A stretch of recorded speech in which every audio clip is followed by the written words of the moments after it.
you will see 5 brave, misguided writer types battling it out for short fiction supremacy. Literary Upstart!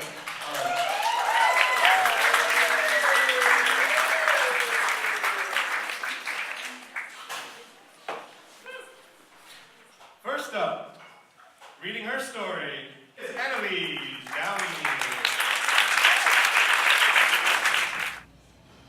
When I asked Bosco, my buddy from a while back, how he got the name, he said he didn't remember.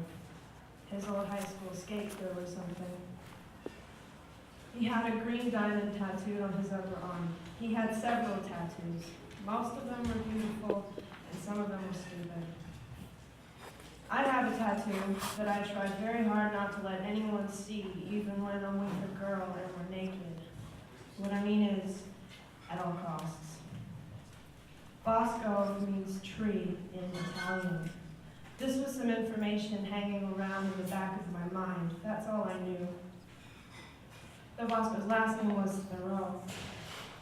In French, tree is arbre. To say, can't see the forest for the trees in French, you don't say arbre, you say, il se perd dans le détail.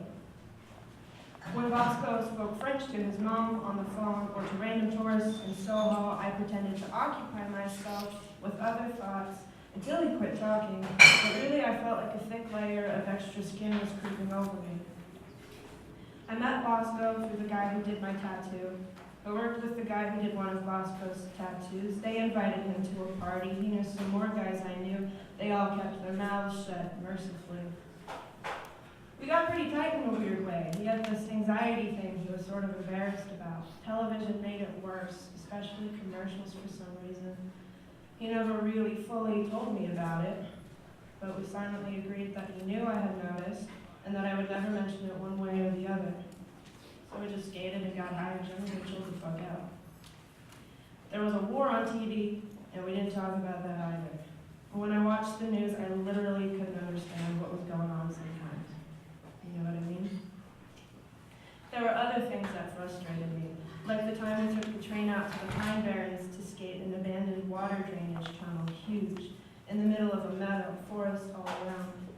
After a shitty Manhattan winter, it was good to see everything green again. We skated all day, got drunk, camped out. The whole time I wanted to tell him something and it bothered the shit out of me. I don't know what it was I wanted to tell him.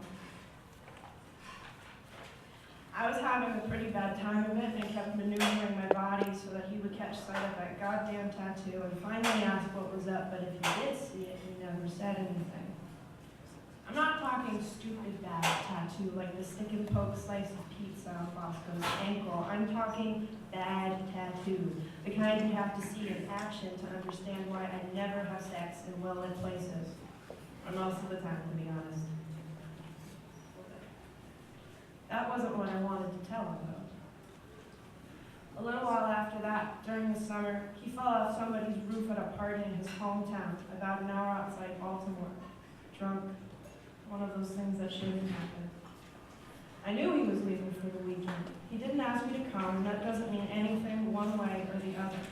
When I got the phone call from his sister, I was watching TV with this girl I was sort of seeing. She still hadn't seen the tattoo at this point.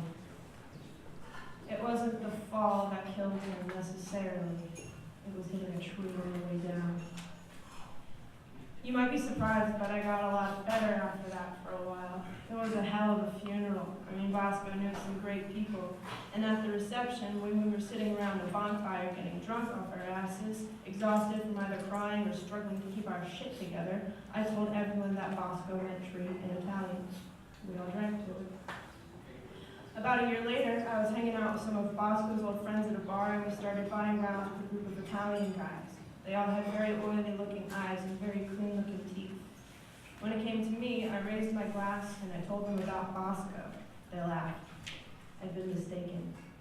Bosco doesn't mean tree. It means forest. Thank you.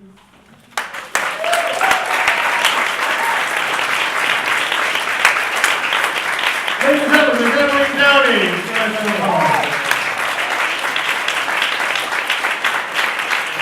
Anneliese did an excellent job warming up the crowd and appealing to the crowd with this compact story. One of the judges thought it had streamlined, clean prose about the loss of a friend, and the images in the story were nice and straightforward. They liked the part where you said most of them were beautiful, the tattoos, and some of them were stupid.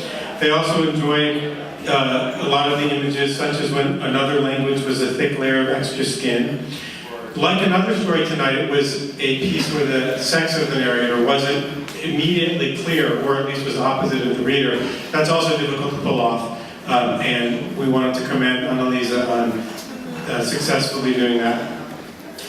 There was good tension between the narrator and the friend who died, and the one thing that bothered judges was this question of the mysterious tattoo and what it was. The suspense was killing us for the most part. And when one of the judges began to doodle what he or she thought it was, and the doodle was disgusting. And another judge said that she had what she thought was the worst tattoo, and volunteered to show it to the rest of us, and we declined. So in the end, it was a clean, confident performance. One of the judges thought the French pronunciation was singular, and then the rest of us sort of cocked our heads and wondered if that was an insult or a compliment. We'll say compliment. So there's Anneliese's story, and give her